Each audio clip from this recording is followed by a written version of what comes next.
Hello, one and all. I'm back again to give you the scoop about the latest series I've watched.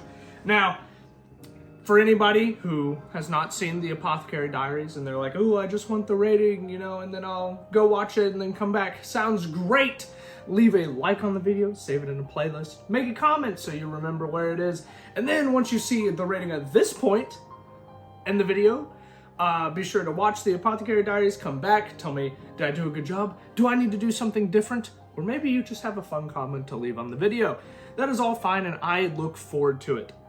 Also, for anybody who has a series that they would like for me to review, put it in the comments below because otherwise I will just be watching whatever I want to watch and read. So, I need a little bit of direction if you guys want me to gravitate towards certain things. Now, without further ado, I think we should go ahead and get started on the Apothecary Diaries. And just so everyone knows, spoilers ahead, that's why you should skip. But we're going to start with the beginning category, which I remember, I always say this, and I will probably say this till the end of time. It's essentially 3 points. If you set up the premise, you set up the main character, and you have a good hook, boom, you've got 3 whole points right there.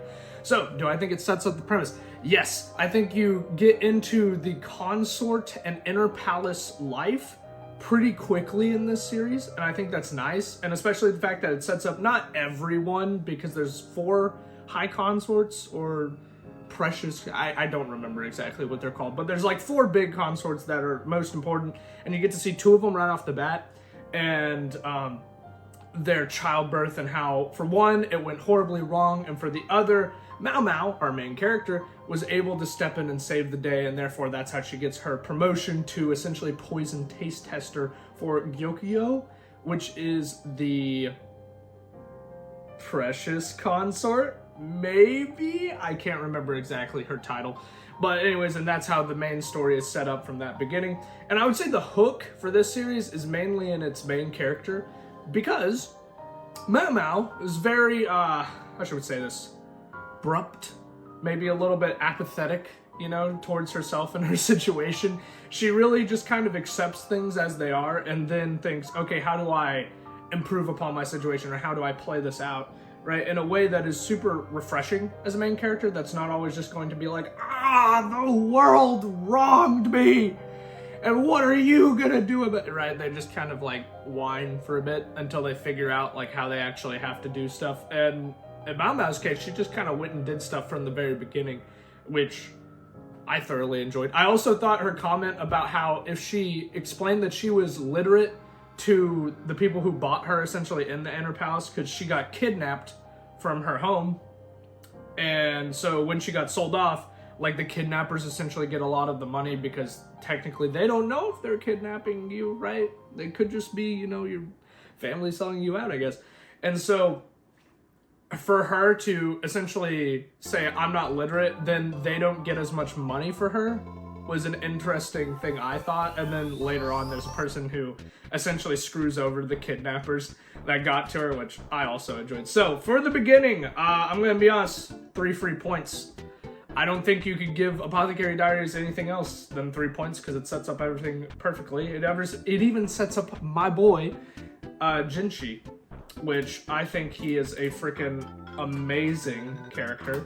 Let me go ahead and tell you.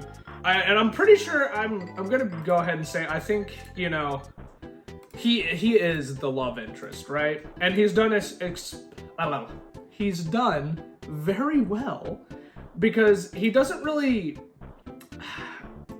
ever get annoying, in the sense that, like, if you write a character that's more of like clingy or playful, you kind of got to pull them back to make sure that they're not always clingy and playful, because eventually the audience can get bored, right? But he's kind of, linguistically efficient, we'll say.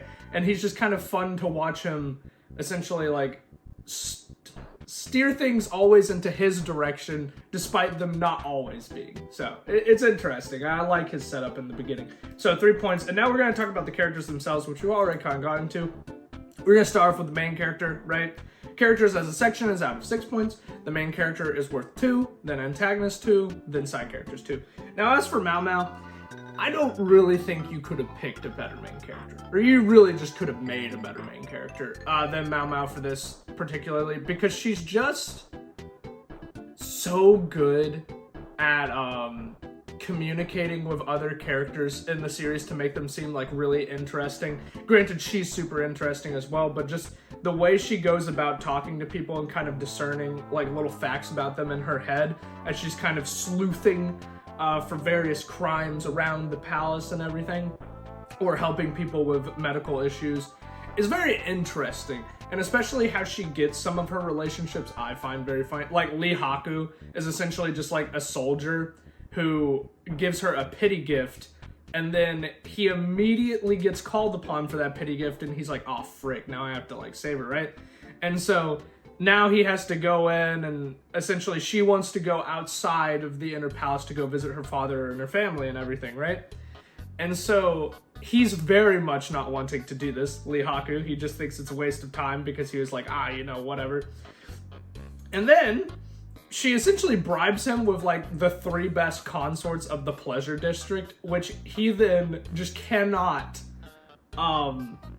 like say no to, right? And so then it becomes a plot point later because he falls in love with one of the consorts, which to me, I like when plot points are made, even if they're not huge ones, on side characters, because then I feel like I'm actually watching a world that's living and breathing, rather than they were just introduced for this episode, and then you might see them again every other episode, but they're never going to do anything except for when it's like for the main character or it's like around them, I guess, in a way. So I like the fact that the characters kind of do their own thing, especially because that means that Mao has a lot more room to breathe because she doesn't have to do everything in the story as the main character. And also, she's just extremely unique, right? Her apathy for like her situation in a way, and just like her range of emotions, always having witty conversations, always smart. I appreciate that a lot. I'm not a huge fan of like main characters who are consistently dumb, right? In a way that's not like endearing, I guess, and she was just consistently way smarter than a lot of the characters in that show, and I thoroughly enjoyed that, especially how she outwitted some people like Lacan with the alcohol thing, and then she also figured out like Fong Ming's whole thing. So I will say, I loved her to pieces. I thought she was amazing. Just so much vibrant life for the story that I'm going to do. Oh my gosh. A bonus point. That's right. You can get above a 20, and I'm going to prove it here. Or maybe not. I mean, we're only on the character section. But at least with the character section, main character, I'm going to give her 3 out of 2 points. All right? Because I think she was just phenomenally well written. The story around her functions incredibly well. And I can't wait to see what else she does in the story. So, other than that, we got antagonist. And now antagonist is a little bit tricky because you didn't really have like a traditional one in the first season, right? You kind of had like a bunch of like mini arc antagonists, and then you have this character called Suirei, who might be like a big one. I can't really tell because all we saw was her attempting to kill Jinchi, and it didn't work because Mao saved the day, right? So I don't really know about antagonists, but I will say that even though they're not like grand scale antagonists, right, and even the one who might be you don't see a lot of, I still think the series has got great ones, and I'm gonna pick apart 2, right? I think we can talk about Fong Ming, and whether or not you want to call Lacan a side character or an antagonist, I feel like he can work for both, so I'm going to kind of discuss him as if he were both. So just let that be known. Because technically he never really antagonizes Mao in any way, but he's also just kind of like a side character that she really does not want to have anything to do with, but then, you know, things happen in later seasons. So I'm going to be grading Lacan as if he's both. You could really make the argument for either. You could make, and I mean, it would work either way. So that's ultimately up to however people want to grade this. It's not really going to change the grading scale at all, in my mind, at least for the first season, so I'm just going to talk about it. But anyways, we're going to get into Fong Ming first, and Fong Ming is interesting, right? Because she's essentially a servant who has dedicated their life to their consort, which in her case is Duo, I think, consort Duo, and she is like the pure consort, I'm pretty sure is what her title is, but tragically due to a poorly serviced birth, she can no longer have children, and there's also a new consort coming up into the ranks. So since there's only 4 like high consorts, they have to get rid of one, and you know, it's kind of obvious that they would get rid of the one that can't birth children anymore, right? So Feng Ming sees this and she's like, ah, dang it, I've kind of got to like get rid of another consort so that my lady can retain her position, okay? So essentially what happens there is that Feng Ming tries to take out, I believe her name is Li Su? Li Su? Yeah, Li Shu. Oh, Li Shu, my bad. But she is another high consort who has like some food allergies and stuff, and so Feng Ming tries to take her out that way. And you find out another reason why she wants to take out Li Shu specifically is because, one, she kind of reveals the secret as to how Aduao's baby dies after she gives that tragic birth. So Feng Ming was feeding the baby honey, which to most of the people in this society, which I don't really know what time period you want to call this, but it's not like medically advanced yet, right? And so honey is, or at least this type of honey is apparently poisonous to children. Feng Ming feeds it to the child dies, right? She does not realize it's about honey until Li Shu tells her about a story about how she almost died because she ate honey as a kid. And then, so Feng Ming kind of wanted to get rid of Li Shu for both the position and so that Aduo never knows what happened about the honey and stuff. So it's an interesting plot, and I kind of like it because you get to see like a headmistress who will do anything for their consort in kind of like a devotion sort of way. So you can never really fault her because it was an honest mistake, and yes, it was very tragic, but at the same time, like, who would have known, right? Not a lot of people would have known in this society, so it's like very hard, but at the same time, it's Aduo's only child dies. But then you find out later that, pretty sure that Jinshi is actually Aduo's child, and they just got swapped at birth, so actually the Emperor's kid would be the one who died, which is a little bit wild, but I mean, I don't know if that's the real plot point. I also don't know how many people actually know this within the story. I think Lock-On does and the Emperor, but I don't know past that. So I'm going to give the antagonist, or actually, yeah, let's talk about Sui Rei. Sui Rei is menacing in a very good way because she's kind of like an apothecary who is using their skills to either kill people or set up like multi-level crimes, and it's very interesting to watch that, considering Mao Mao is like exactly the opposite. So a very good foil character we don't know a lot of yet, but I still think she works incredibly well. And I'll talk about Lock-On in the side character section because I would talk about them both. But I'm going to give antagonists 2 out of 2 points. I think they're great. So now we're going to get into Lock-On. And Lock-On as a character, I'll talk about him in the story in a bit. But Lock-On as a character is super well designed, right? He's kind of minimalistic in his design, but because of like very few things are different about him than every other main character, you can kind of pick up on it because the male characters for the most part, except for like Jinshi and stuff, look very similar. So for him to have like this monocle or this shaggy hair or this little like beard and mustache combo going on, he kind of stands out in a way that is interesting. Also his theme, which I will play now, his theme sends literal chills whenever he's on screen. It's such a good way to introduce a character. And also, he's just incredibly smart. He's brought up as kind of a rival intellect to Mao Mao, because you don't know that Lock-On is the biological father of Mao Mao yet. And he also figures out a case that she was on incredibly quick, right? So you kind of think, oh dang, he might be a problem. And he's also incredibly smart. So there's definitely a mystery around him in the beginning. And I think probably the coolest part about him gets revealed in a conversation with Jinshi, where they start talking about how to lower the value of a consort, right? As if you were going to like buy them or purchase them at the end of their, I don't really know what you would call it, like tenure. I don't really know, but service. And so essentially, like Jinshi, I can't remember why he asked the question, but for some reason he asked the question. And then Lock-On says, oh, well, you know, there's certain ways to, lower their value. You should ask Mao Mao about it because she knows better than ever. And that was kind of like a threatening question. Then he eventually asks And she tells him that you can either like scar them and stuff like that, like on their face to affect their physical beauty, or to drop it essentially to 0, you could just get them pregnant, right? And so then eventually Mao Mao finds out who's asking Jinshi all these questions, and it's Lacan, and then you find out Lacan is her biological father. And he is just a very menacing and dangerous character is the vibe he gives off, but in a way that is super cool for the story. Because with Jinshi around, you never really felt threatened for Mao Mao. Because even if it like looked really bad, you knew he had so much power that he could just like essentially right the situation. But with Lacan, he has a lot of power too. And also the fact that he's her biological father throws some like complicated emotions into the mix. So he was very good at evoking just like straight uncertainty and like fear almost in a way.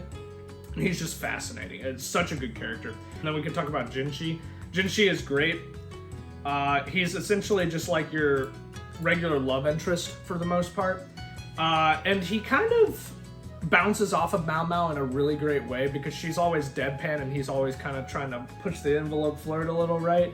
He's the sort of rich person kind of laissez-faire type, but he's also kind of learning about things he should and shouldn't do and learning about the outside world and how cruel it is, especially when he learns about Mao Mao's freckles and he realizes, oh dang, you know, life outside the palace is pretty rough, right? And so it's interesting to watch him grow as a person as well. As he learns more and more about Mao Mao, he learns more and more about himself in a way, which is super cool. And I also like the bit where like you find out he's not technically a eunuch because he's related to the emperor in some way, you know? And so then, since he's not technically a eunuch, he takes like this medicine to suppress himself every like day. So super interesting stuff like world building wise with him. And like politically, because most of the political things go through him because he's kind of like the political sphere character, for lack of a better term. Anyways, 2 out of 2 for side characters as well. So we've got a 7 out of 6 for the character section. Now, as for the story, I think the story is really interesting. One, because it's episodic in a way, but it has like overarching plot points like with Fangming, Lacan, and Suirei. But you never really feel like the episodic nature is completely useless. You always kind of feel like it's setting at least 1 or 2 or 3 details up for like one of the bigger ones, which is nice. I quite enjoy that because I hate episodic things that just essentially feel like filler episodes, right? I think we can all agree that filler episodes aren't the greatest, usually. And so then I think it's nice how it kind of like strings it all together, and it plays very well within episodic nature, especially within its characters, because usually in episodics you have characters that will never show up again, which you do in this series, but for the vast majority of characters, they get at least a little bit of character building, complex motives, maybe some side plots later, like with Lee Haku and the consort that he's trying to seduce, right? So I think it's done incredibly well, and it's also just like focused in a way that is not seen a lot, because every single one of the 24 episodes felt important and useful to getting to know stuff, which you don't see all the time now. You usually see at least 1 or 2 episodes in the 24-ish season that could have been done better, and that's just like a fact of life. Now, let's see. Oh, yeah. So, for this story, my god, I'm sorry. My throat is doing a little crazy thing. I feel like I'm a little sick, which is funny considering I'm reviewing, you know, Apothecary Diaries, a show about a lot of people being like sick, right? Oh, I also want to bring this out about the story. I like how they kind of swapped it up so it wasn't always medical stuff with Mao Mao. Granted, like she's doing crime scene stuff, but sometimes it was how do we, you know, get into this consort's domain politically, acceptably, and do some stuff medically for them. And then sometimes it was like, okay, here's a crime. How do we investigate and do certain things towards that? So I like kind of mixing it up as well, not sticking to the same premise. So with all that being said, I'm going to give the story a 4 out of 4. I think it was done exceptionally well. I thoroughly enjoyed all 24 episodes, and I would gladly watch it again in a heartbeat. So now we're going to get to world building, right? So world building in this series is interesting because it's not as if it's a very complex world. It's mostly based off of a time. I don't really know what the time period is. I would love if somebody would tell me what the time period, because I don't think it's ancient China, right? It's like different, but I don't know, because they keep talking about the West, so I don't know. But anyways, I thought it was fascinating to learn about because, one, I didn't know much about that time period or like the hierarchical system of China in that age and all the different consorts and how does it relate back to the government and stuff like that. And then what was kind of the medical knowledge at the time, which you see a lot of in Mao Mao, and how was like detective work at the time, which you also see through the main character Mao Mao. It was just interesting stuff like that. I also loved how kind of it felt interconnected. As more and more characters got introduced, they kind of had story beats with characters we had already seen before, which was super nice. And it didn't just have to be like some of the main cast. It could have just been like other side characters. So I enjoyed how they kind of connected the dots, so to speak. And I think it's incredibly, like, in terms of world building, right? It's nothing like One Piece level, right? Which I don't think it needs to be. And I think that's something that gets misconstrued a lot. Is like, for world building, a series does not necessarily have to have this grandiose, like, huge fantasy world of a bunch of different things, especially considering the time period they're set in.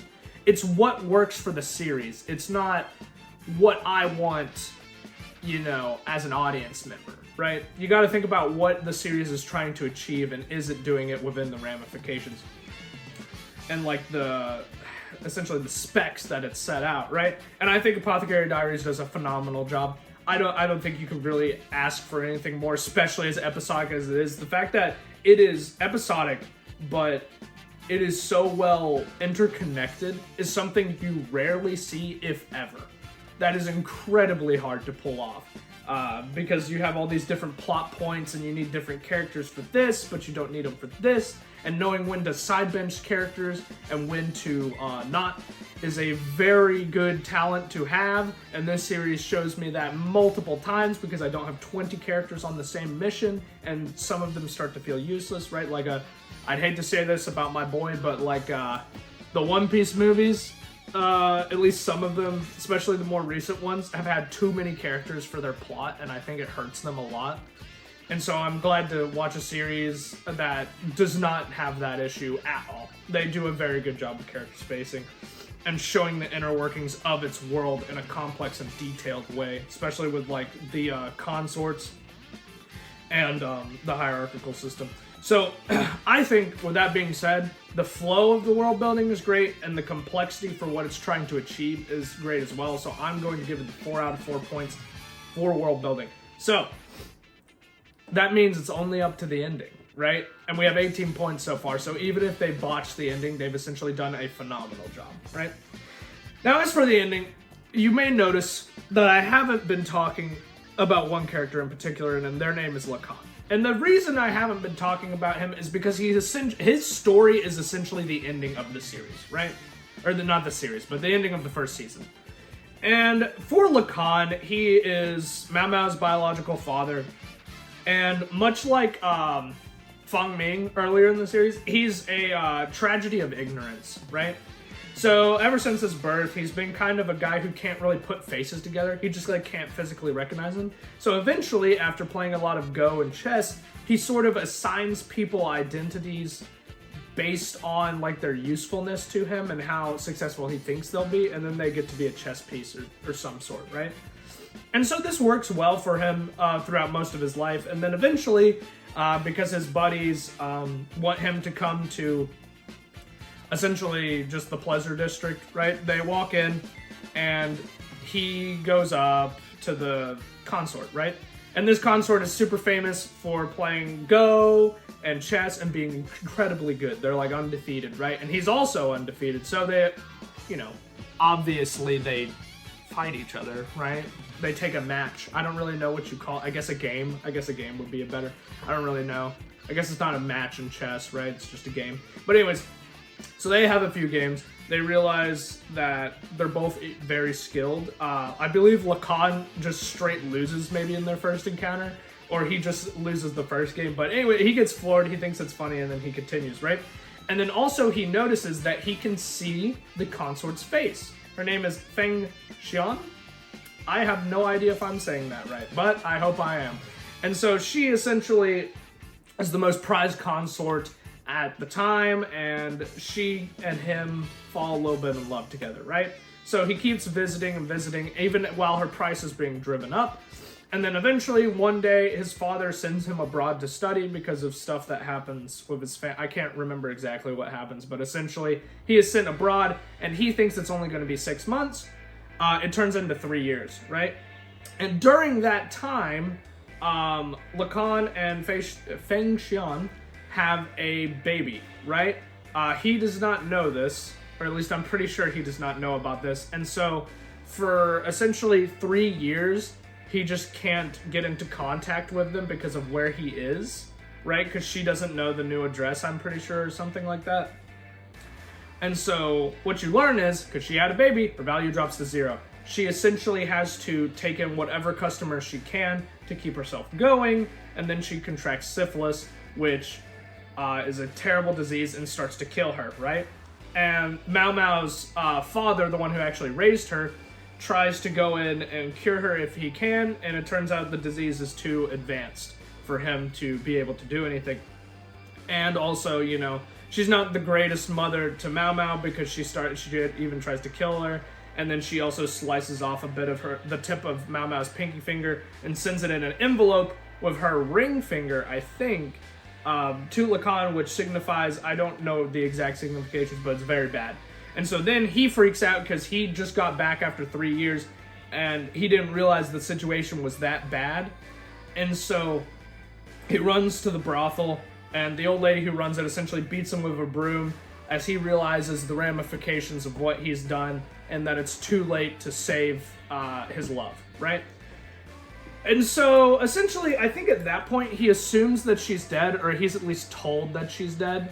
And then the ending is one of the consorts that grew up with Lacan, I think her name is Mei. She shows him to where they're keeping his love in the storage house, which the entire way this is set up is because Mao Mao challenges Lacan to a game, right? And if she wins, which is essentially him getting knocked out or him losing 3 games to her in chess, he has to go buy a consort, right? And he says, okay, sure, whatever. And he's like, but if I win, you have to live with me. And so then after the matches, you find out that Lacan doesn't drink. So when she put a strong alcohol in each of the 5 drinks and he eventually just gave her a pity win, right? He gets so drunk he passes out, therefore he loses, right? And then he has to go and pick a consort, and he just kind of like half-assedly assumes, he's like, oh, well, I'll get Mei because Mei's always been nice to me, and, you know, I've kind of watched her grow up, and yeah, I'll be nice to her and everything. And Mei shows him the door to essentially the sick house, and he finds his old love there, even though she's super decrepit and the disease is clearly taking over. He thinks she's the most beautiful thing in the world, and prior to this, he said he would pay $10,000, $20,000, but $100,000 was a little steep for him, price-wise, for a consort. But then, when he sees her, he says, take $100,000, $200,000. Nothing could ever be enough for someone like her. And he says, just take everything, right? And he kind of has this big character moment where they both play Go again after so long, and she's just as beautiful as he remembers her. And so, you know, it was neat that even though I don't think Mao Mao wanted him to go into the sick house and buy out her mom, it was interesting that he did find out because Mei kind of pulled the strings, right? It was nice. It was a sweet ending, and I think it was beautiful in what it was trying to achieve and everything, especially with Lacan's character, who you kind of meet at the beginning as kind of this heartless, just working man, and kind of terrifying in his own right, as he is very meticulous. But you kind of find out he did really care for his family, and it is something that he can't really apologize for in a way because the damage has already been done, but he's trying his hardest to right the wrongs in his own way.